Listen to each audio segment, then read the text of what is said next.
Hello, St. Vincent and the Grenadines. Hello, Caribbean. Hello, world. Thank you for joining us for this very special edition of Page Turners Plus. Today we are speaking with Marcia Douglas, the author of one of my favorite novels of all time, The Marvellous Equations of the Dread, a novel in bass rhythm. Thank you for joining us, Marcia. Thank you for having me. Now, Marcia is a writer. Apart from the fact that she is a writer, she is a professor of Caribbean literature and creative writing at the University of Boulder, Colorado. She was born in the United Kingdom. She was taken to Jamaica at age 6, where she remained until her teen years. She has lived in the United States, I believe, continuously since those teen years. Marcia, your novel, The Marvellous Equation of the Dread, centers on Bob Marley. And I am Jamaican too, and this is a very important question for people of our age who grew up with when Bob was alive. Where were you when you learned of Bob's death, and how did you react, and how did the people around you react? Well, actually, when I learned of Bob's death, I was not in Jamaica. I was in the US, and it was a comment that I heard in passing. And because I was away from home, a young immigrant, it had this effect on me as,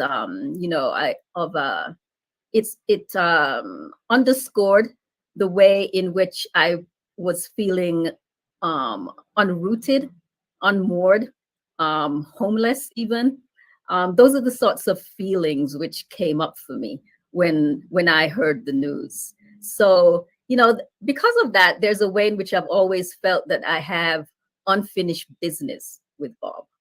And so you might say that there's a way in which many years later, writing this book is in part me processing some of that unfinished business, so to speak. And I would also say that I feel that there's similarly a sense in which maybe Jamaica has had unfinished business with Bob, because he did pass away at such a young age, and quite suddenly, I would say.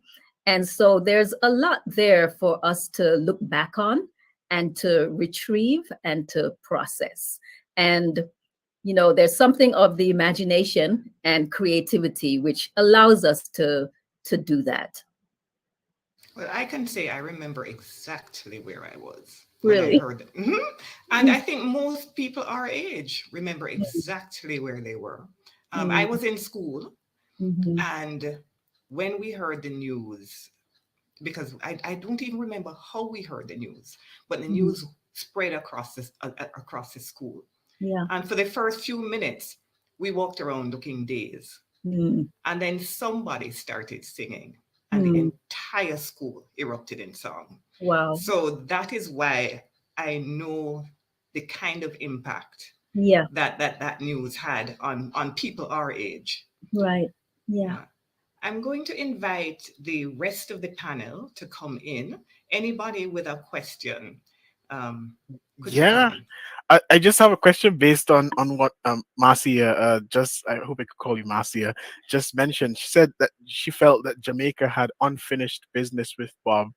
Is that was that sort of the deciding factor in you bringing or returning Bob to Jamaica in the form of Fall Down or the Fallen Angel? As a fallen angel specifically. Yes. Right. Well, having Bob return in the form of a fallen angel had it allowed for certain things to happen in the narrative. For one, Bob returns, but he's not recognizable. He's stripped of all of his glamour and his fame, and he's ordinary. And, there is an aspect of the book which is concerned, interested in this notion of missed opportunity or missed gates, or those things which actually are right in front of us, but which we fail to perceive. This notion of open secrets. And so Bob functions in that way, you might say, when he returns as in the skin, in the physical structure of Fall Down. This way in which sometimes uh, the message is right in front of us, but we don't get it.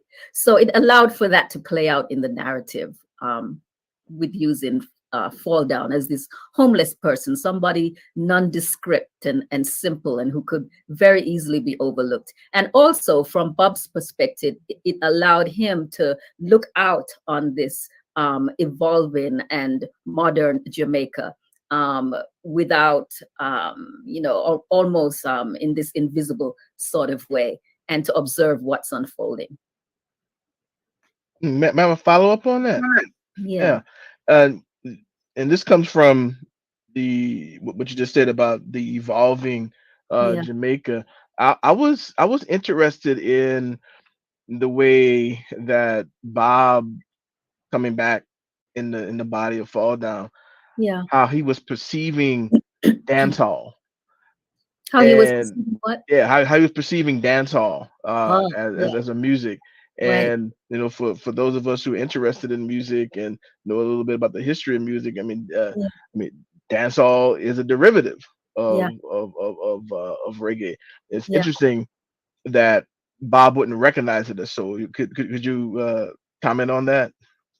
Yeah.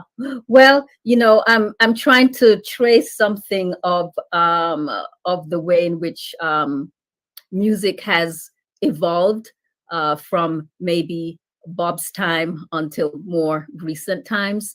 And I was, trying to put myself something of in his brain, and what his, he was a very, very spiritual roots reggae type of individual. And that's something of his psyche.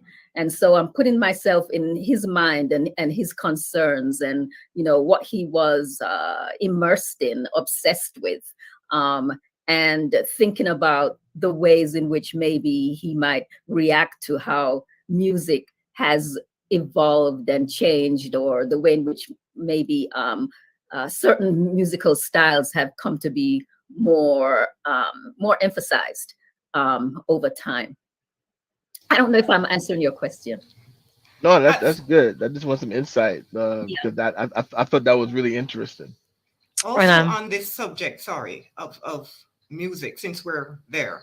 yeah, Um, did the does the music, the fact you call this a novel in bass rhythm, yes, apart from the fact that Bob was a musician, yeah, does the music have any particular significance to the novel?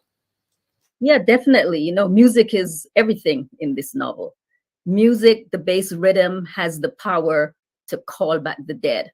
Not only does Bob Marley return, but Queen Nanny returns, Marcus Garvey returns, and many other figures return also.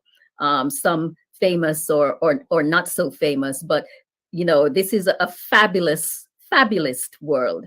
And the music, the bass rhythm, it goes underground, and it has this power to call back the dead. The dead, they are, via the music, they are in tune with something of the sufferation of the people, you might say, and the music calls them back. I'm also using music in the book too. I'm writing the book out of what you might call a reggae aesthetic. And so I'm using notions such as reverb, remix,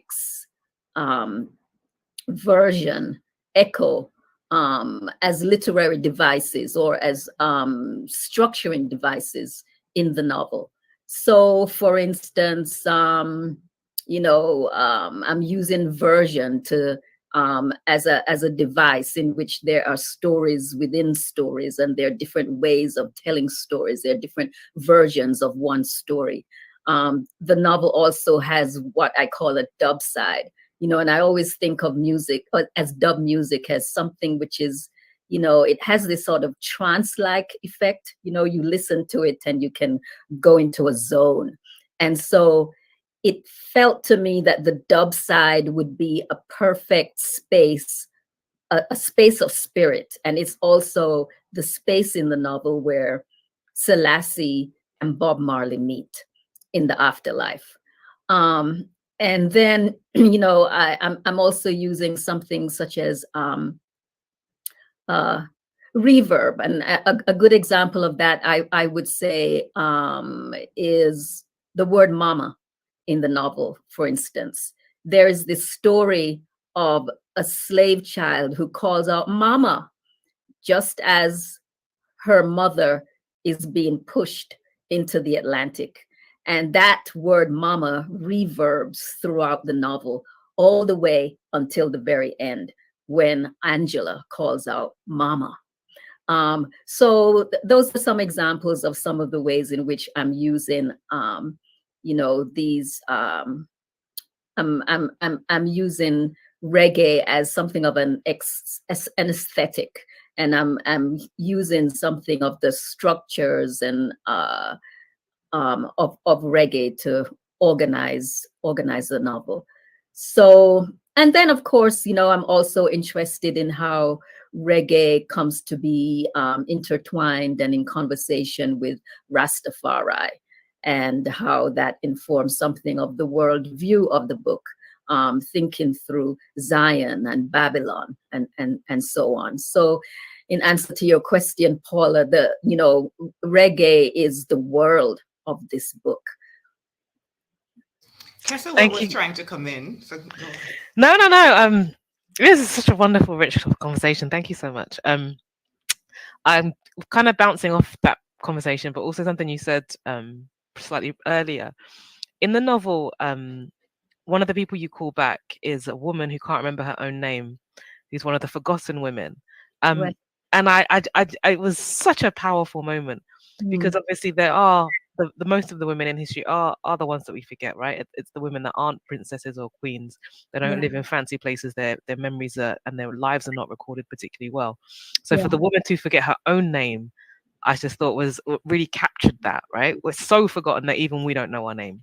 Right. And I just kind of wondered, not the why, because I think I understand the why, but like I think the question I wanted to ask was, how important was it to you to include those women that are actually really difficult as a historian for us to find generally, but you found a way to include her really seamlessly in your novel.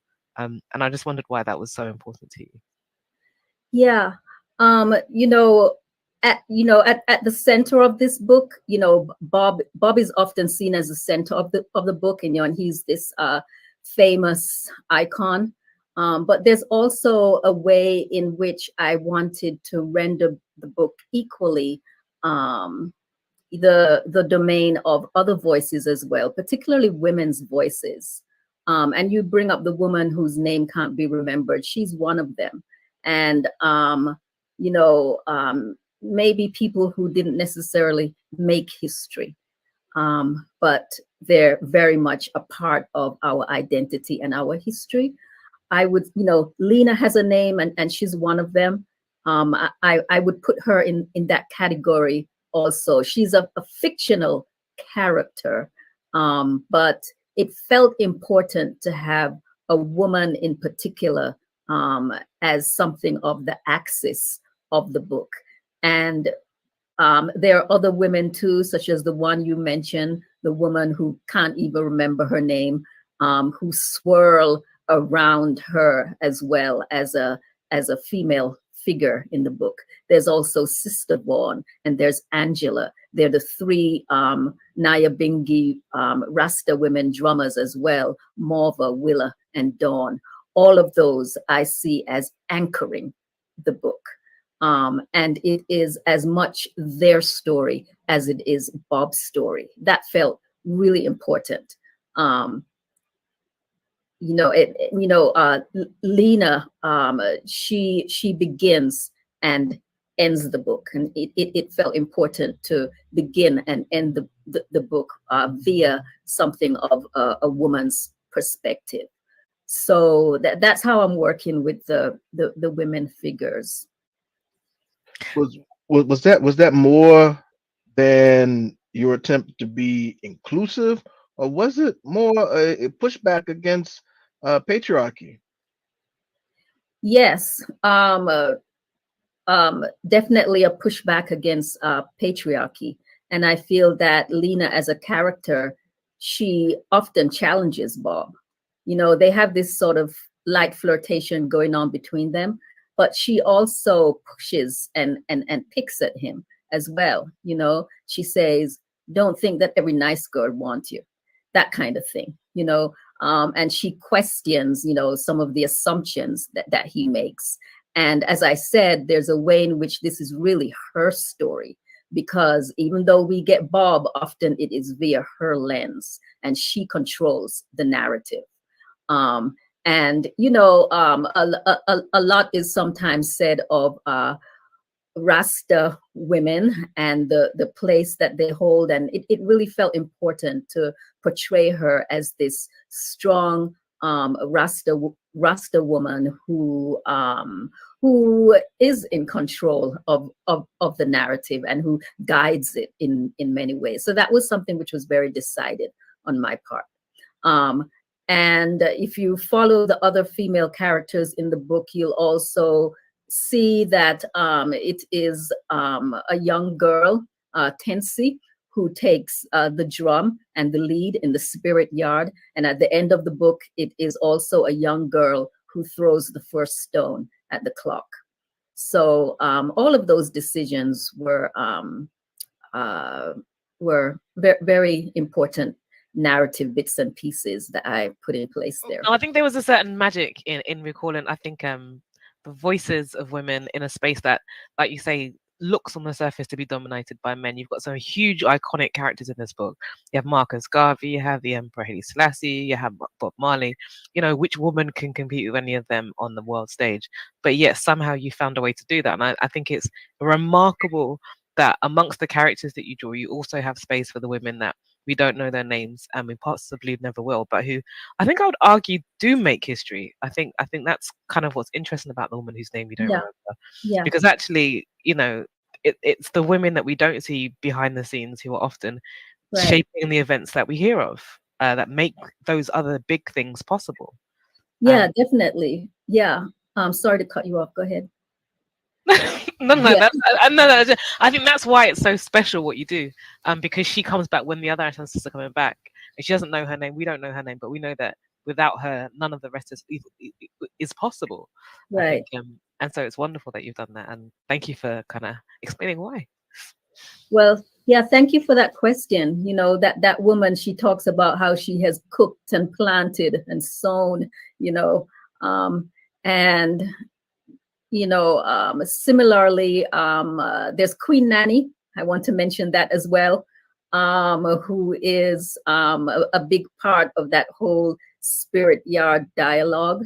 And I do manage to get in Marcus Garvey's two wives, who were both called Amy and Amy. He says, my.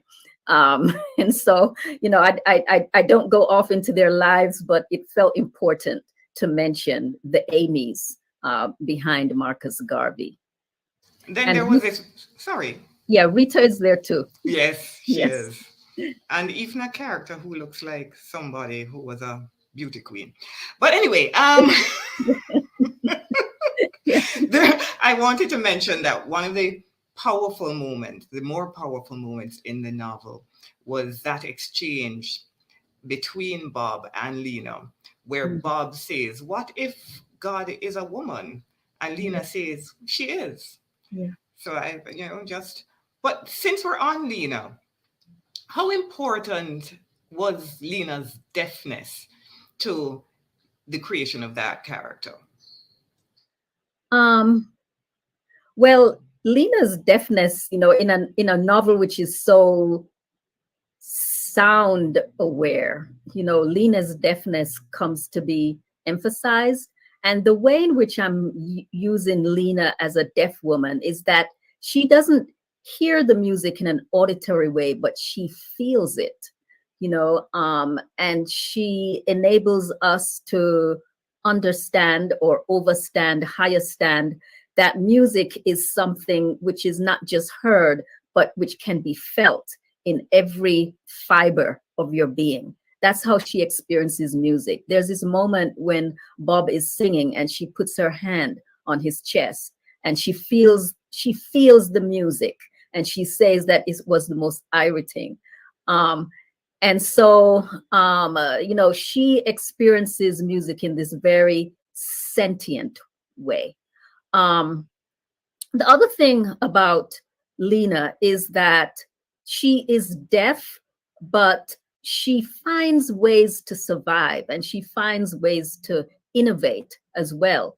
She creates what she calls a Rasta woman language. She calls it deaf woman, you know, and there's something of her innovation, and the way in which she finds ways to survive, which also, as I was saying early, positions her as a very powerful woman, and something of a leader as well. And I in the book, I really don't want to romanticize or idealize Rastafari in any way. However, I do feel that Rastafari, it's this community of innovators and trailblazers, and very creative individuals. And you know Lena emerges as a woman leader in that sort of way, in the way in which she navigates deafness, and the way in which her differently abledness becomes something of almost an asset, I would say. Eric, do you have anything you would like to ask at this point? Well, yeah, of course. And speaking about Lena, and her daughter, the relationship between her and her daughter, what's this? Was there any significance about her name? Angela's name. Yes. Yes. Well, there is significance in her name because Angela's conception is a bit mysterious, but it's hinted at that it has something to do with the fallen angel, right? And so there's something of her name which is intertwined with angelness and jajaness and all of those sorts of all of those sorts of concepts.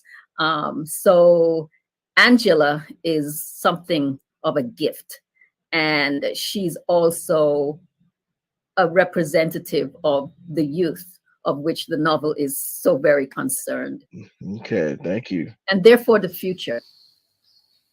So her voice will continue to reverb. Mm, thank you. Raul J, you've been quiet, so I'd like to invite you in. Yeah, so I just wanted to pick up on the whole, Lena conversation, because in many popular culture references, and in many circles, Bob was seen as, you know, a ladies' man. Some might call it a womanizer, but here you have Lena, you know, sort of rejecting his advances, you know, humbling him in a sense.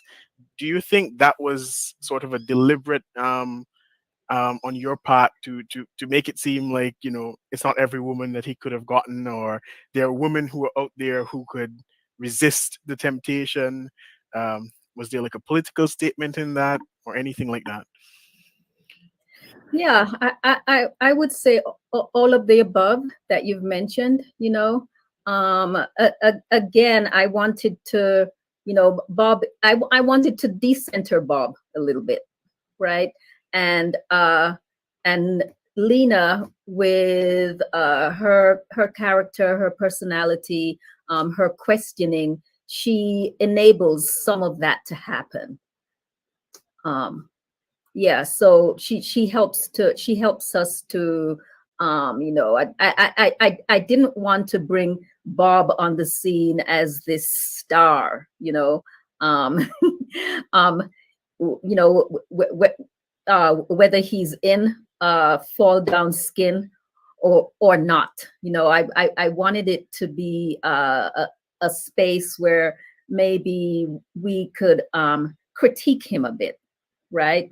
And also using Bob to also simultaneously critique something of the dynamics in Jamaican society as well. So, Paula, if I could just get in here, I think this a good follow-up question would be, you know, which is the more important character, Bob or Jamaica, the nation of Jamaica? The nation of Jamaica. That's an easy for me to answer. You know, the book is dedicated to for the healing of the nations, and I am really interested here in celebrating Jamaica in its richness and beauty, and also exploring, you know, its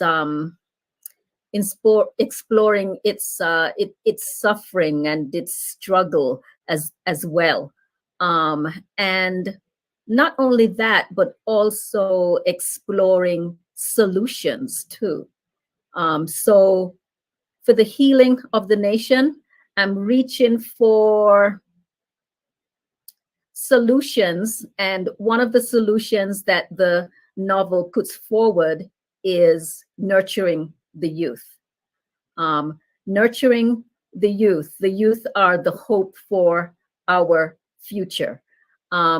Another solution which the novel is interested in is coming into our own personal and communal greatness as well, reaching for Zion mind rather than bad mind. Those sorts of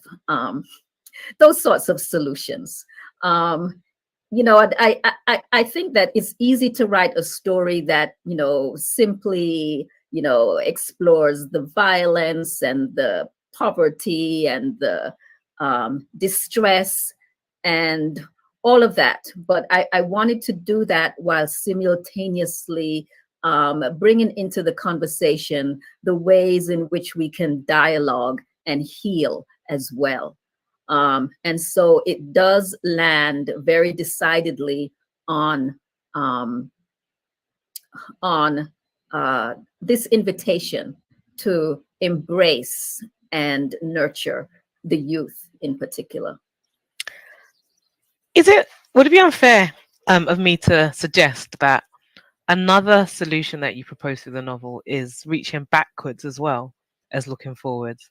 That is the way that the ancestors come, is suggesting that by looking backwards, there's a strength to be gained there, but it doesn't have to be an uncritical look back, right? We see Bob Marley challenge Marcus Garvey on how he thought about how he described and called and announced the emperor as a coward. So it's not an unquestioning critical reaching back, but there is a reaching back that can be powerful as well. Is that unfair reading, or is that just my historian's head wearing away and making assumptions about what you're trying to do with the novel? No, you're right on target. You know, I'm thinking about the whole notion of Sankofa and this way in which it behooves us to return to the past and retrieve what is found there, for as we move forward into the future. So certainly, and you know, that's part of the whole impulse of the book, is looking back at Bob, right? And then using all of these historical characters, named and unnamed, to also to look back and move us forward, to carry us forward from this present moment, and as we come to reimagine something of a new present and a new future. So yeah, you nailed it. Well, I would like to ask, in conjunction with that question that Kessler just asked, as the other historian on this panel, and an Africanist at that, the place of Africa, and of course, Rastafari, and the place of Africa is central, definitely, in Yeah. terms of the cosmology and the philosophy. But what I was struck with in reading the text was that you didn't put Africa as peripheral. I believe just as much as Jamaica is central, Africa is also central. I mean, I don't know if you would perceive it the same way as the writer and I as the reader. Yeah. Yeah, Africa is central. And I, you know, Marcus Garvey helps us dialogue and think through some of that with his back to Africa ideas and movement. I was interested in, you know, also the notion of back to Africa, and how that engages with the notion of Zion as well. And in writing this book and preparing for it, researching it, I had a lot of conversations with people in the Rasta community asking, what does Zion mean to you? And I thought that the answers would be more uniform. Some people, some Rastas said Africa. Some people said they're not sure, which was very interesting to me. You know, when put on the spot, you know, they thought about it and they said no. I remember one person said to me, go and ask Muta, meaning Muta Baruka.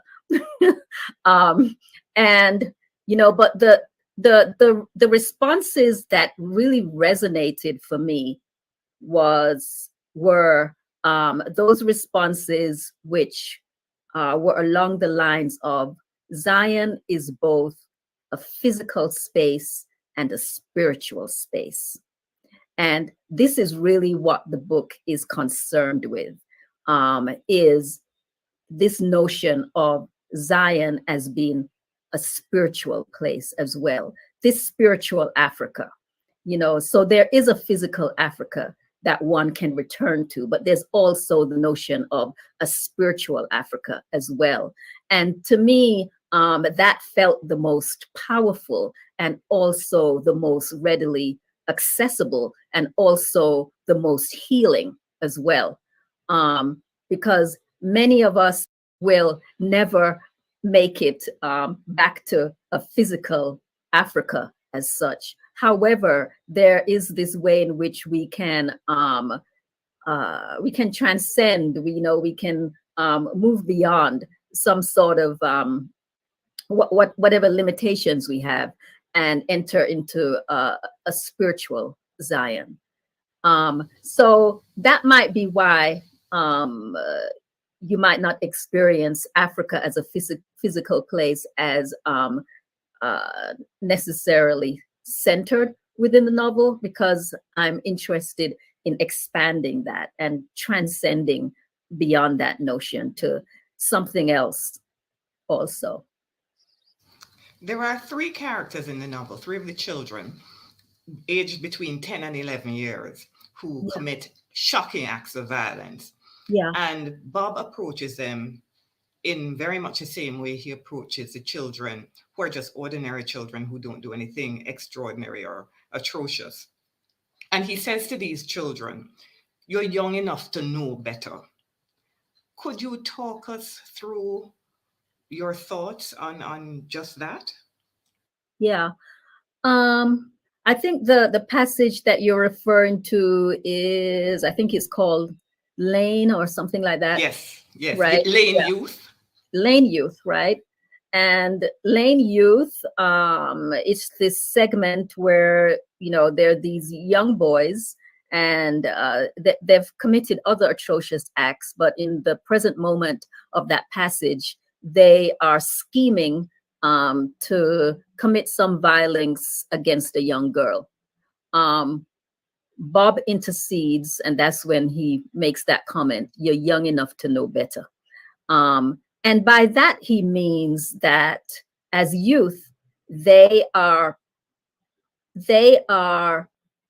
positioned with a certain amount of power and promise, which they can tap into, but which they at that moment are not fully attuned to and don't fully realize. What he does after that is that he shows them this vision of the past and of their former self, a former life in which they were slaves, and the young girl they're about to commit violence against was also a slave. And it was a life in which they betrayed her for favor from the master, who in return for betraying her gave them a bit of salt pork. And in that moment, Bob doesn't say anything. He just shows them this vision of the past. It's one of these Sankofa moments, you might say, you know. And in seeing this replay of the past, they get it and they're ashamed. You know, they taste the salt pork in their mouth and they spit it out because it is the taste of their betrayal. And so, you know, Bob doesn't say very much throughout this whole episode. He just shows them what happens. And, you know, it's this message of, you know, this invitation to let go of this mental slavery, let go of the past.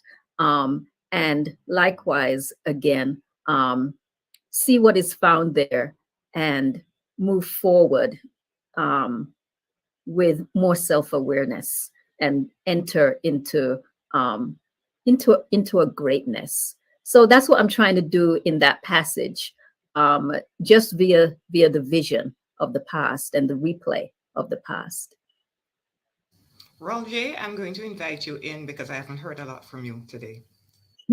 Yeah, so just based on that, you know, it seems as if this is a book of the 1970s and 1980s as much as it is a book of now, essentially, because you're saying that it takes the younger generation to change a lot of the things that we see in our societies, and that's a message that a lot of people are saying now, especially with politicians, that the current batch of politicians we have won't change much, but it's the younger generation that you have, who would be able to change a lot of that.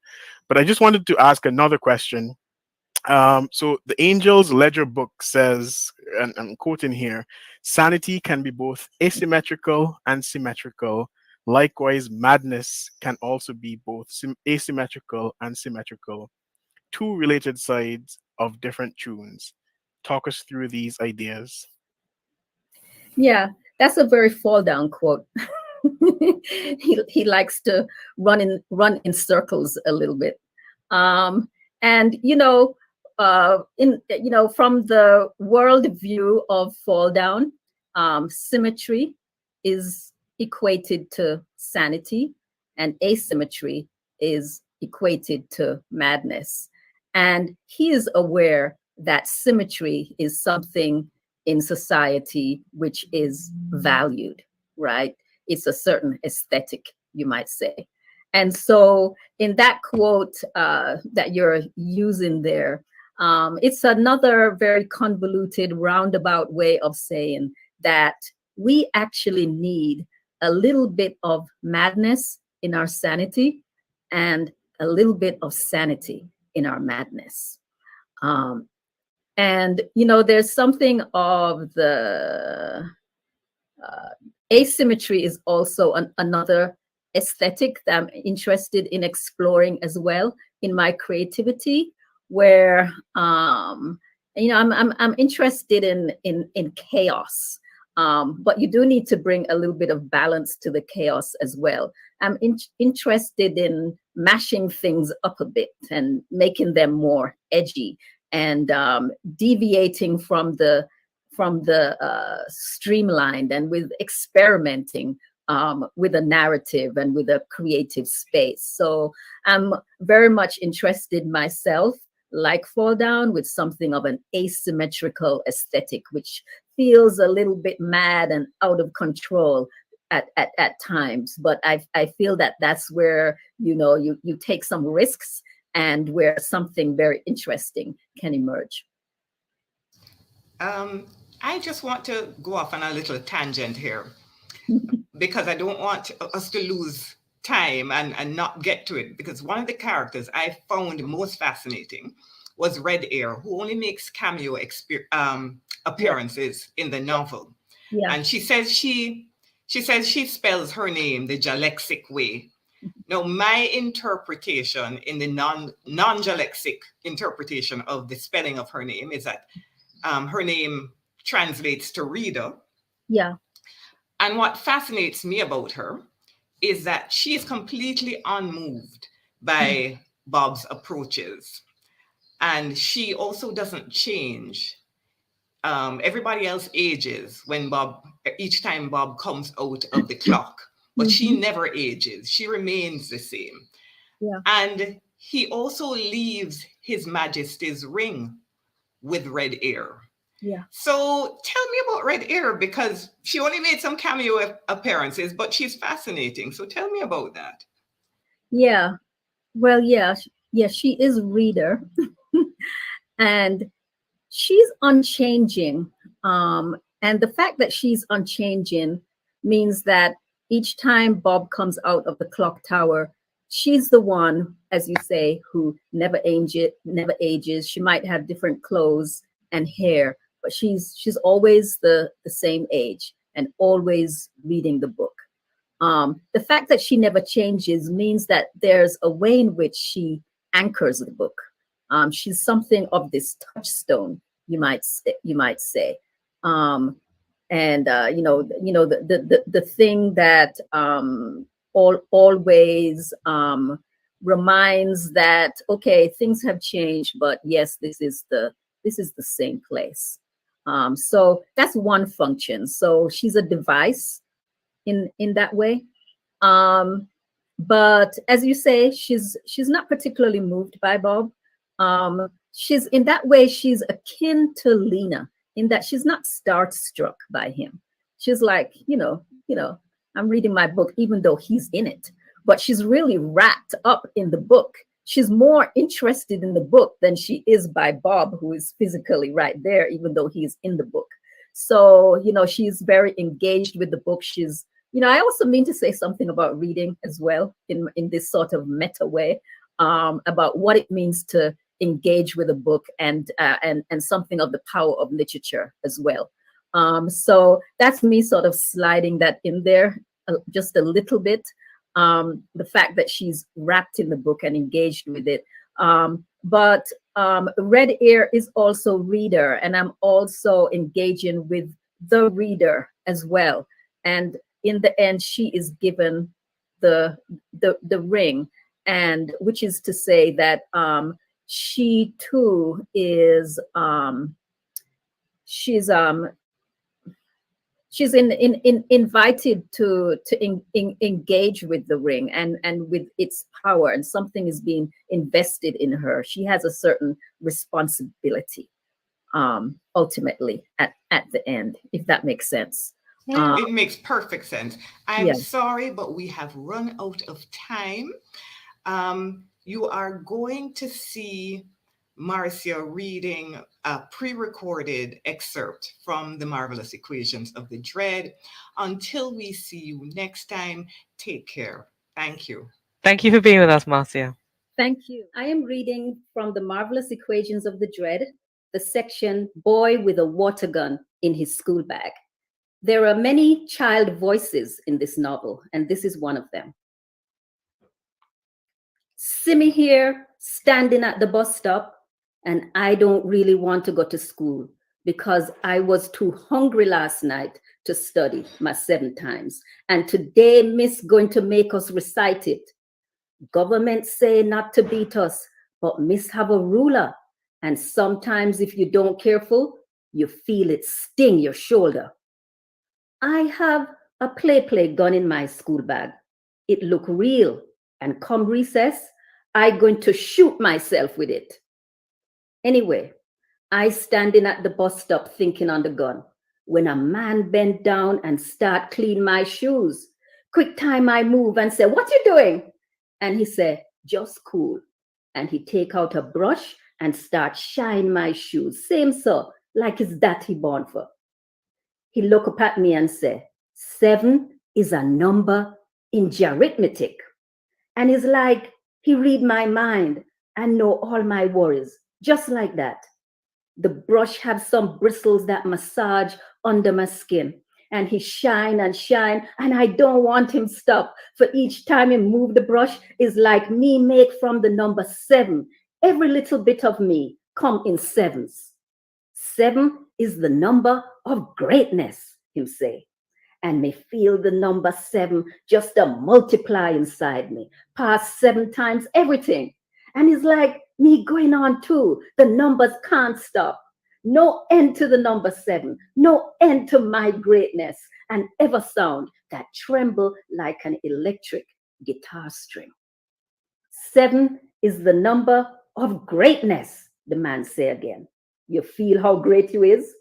And the greatness don't stop. It just a multiply and multiply, and it go all the way out to a place don't have no edge, that make from the same thing that sound make from, where belly laugh come from, and music and baby cry.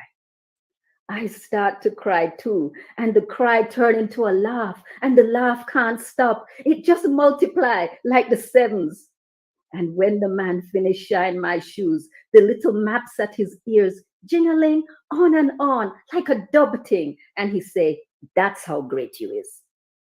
I late, but I go to school in time for Miss and her 7 times drill. Miss call on everybody 1-1, and when she get to me, she point with her ruler and she say, 7 times 7? And I say, 49, Miss. Miss, do you know the number 7 is the number of greatness? For by now I can carry 7 to the place of arithmetic. For it's like I fill with more than stars in the sky. And it's like the good thing I fill with can't stop. It go on, and I know all the numbers. I just counting them like Lucky Jack 7s. My uncle is a 7-day Adventist, but their 7 don't multiply. It's stop and start again. This 7 go on and on like a cup of water that have no bottom, like shine things in the sky that can't count, like a pomegranate that can never run out of seeds. Every time you spit one out, you find more, like playing in soap water and the bubbles coming up. I get to find me is the number 7, multiplied over and over. No end to me, no stopping me. And no matter what Miss ask, is me the number, me the factor, me the product, me the answer. Miss coming back down the row of desks, and when she get to me again, she said, 7 times 12? And I say, 84. Then I look at her and I say, but Miss, 84 really too small for how great I am and how great you is. And Miss look at me like she want faint. And she said, but Jesus.